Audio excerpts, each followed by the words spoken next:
Members to the 24th meeting in 2013 of the Delegated Powers and Law Reform Committee, and ask members to turn off mobile phones, please. Agenda item 1. I welcome Richard Baker back, I think, to this committee after a year's absence, and invite you, Richard, please, in accordance with Section 3 of the Code of Conduct, to declare any relevant interests. I always declare a member for Trade Union United, but no other interest to declare. Thank you very much. Which brings us to agenda item 2, instruments subject to affirmative procedure. No points have been raised by our legal advisors on the Protected Trust Deeds Scotland Regulations 2013 draft. Is the committee content with that instrument, please? Content. Thank you. Agenda item 3, instruments subject to negative procedure. And again, no points have been raised by our legal advisors on the Home Energy Assistance Scheme Scotland Amendment Regulations 2013, SSI 2013-253. Nor on the Fish Labelling Scotland Regulations 2013, SSI 2013-256, nor on the Glasgow Commonwealth Games Enforcement Officers Regulations 2013, SSI 2013-258, nor on the Glasgow Commonwealth Games Locations Order 2013, SSI 2013-259. Is the committee content with these instruments, please? Thank you. Agenda item 4, instruments not subject to any parliamentary procedure. The Act of Sederant, Rules of the Court of Session Amendment number 5, Miscellaneous 2013, SSI 2013-238. There appears to be doubt whether the instrument is intra vires, so far as the new Rule 4157(2)A, inserted by paragraph 2, provides that permission shall not be granted on an application to the court in relation to a decision of the upper tribunal as referred to in Rule 4157(1), unless the court considers that the proposed appeal from the decision would raise some important point of practice.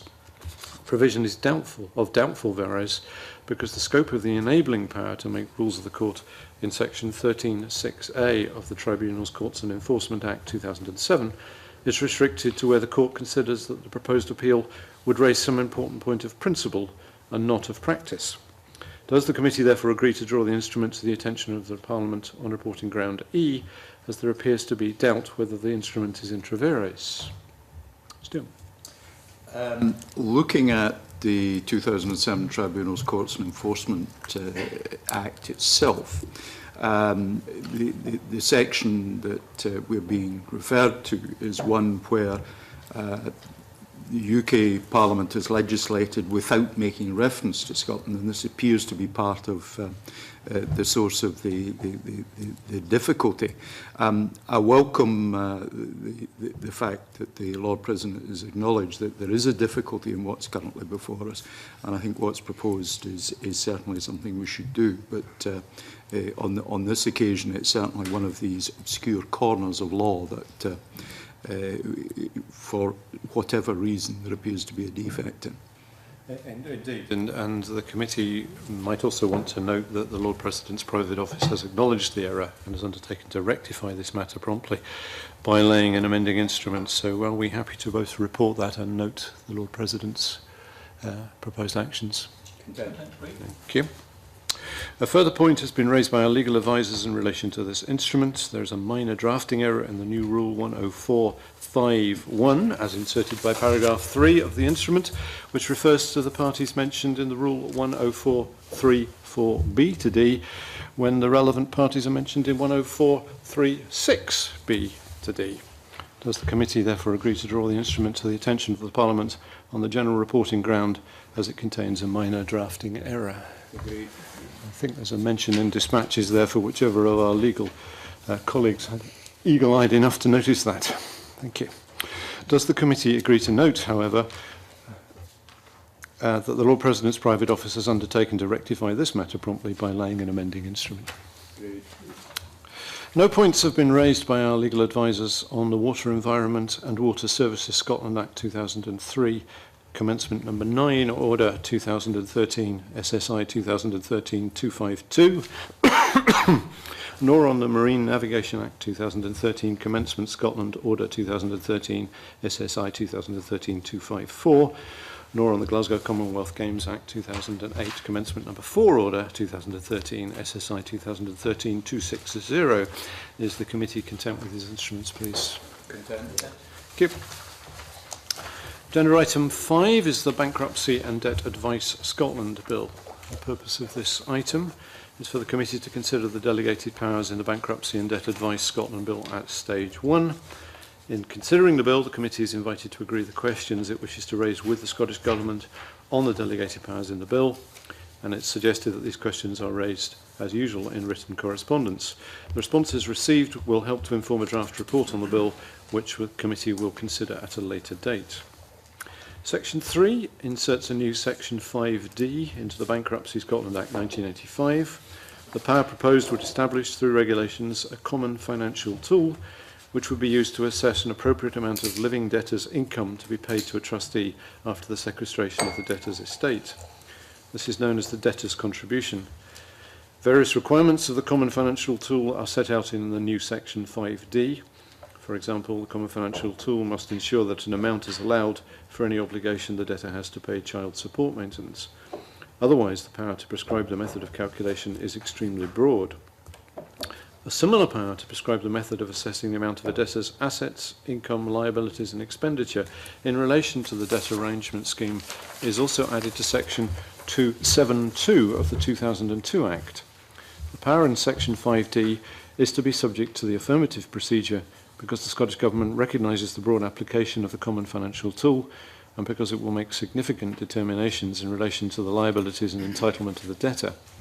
However, the power in Section 7.2 of the 2002 Act is subject to the negative procedure, as that is the current procedure which applies to regulations under that Act.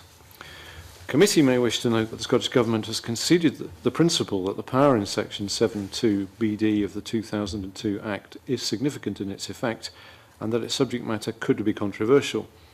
When considering the matter from first principles, the Scottish Government chose the affirmative procedure for the equivalent power in Section 5D. The committee may also wish to observe that the first time powers to make provision in relation to debt payment programmes was exercised under the 2002 Act. It was subject to the affirmative procedure.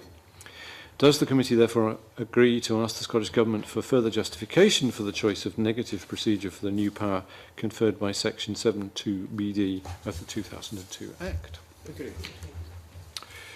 New Sections 32A to 32G of the 1985 Act, inserted by Section 4, make provision for the debtor contribution orders. The power in Section 32D5 allows the Scottish Ministers to make provision under the about the instructions to be provided to employers to deduct the debtor's contribution from earnings.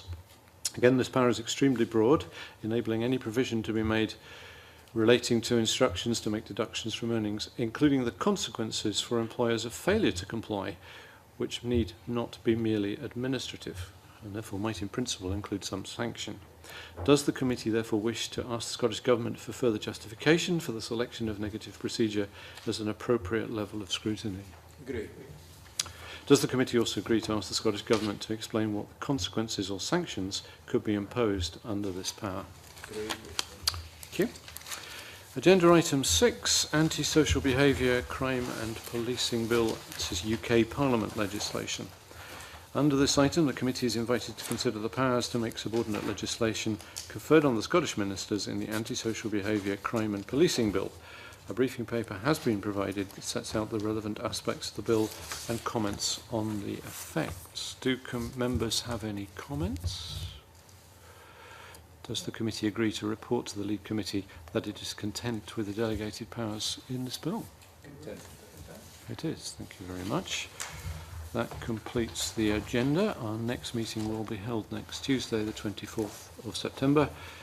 And I close this meeting. Thank you.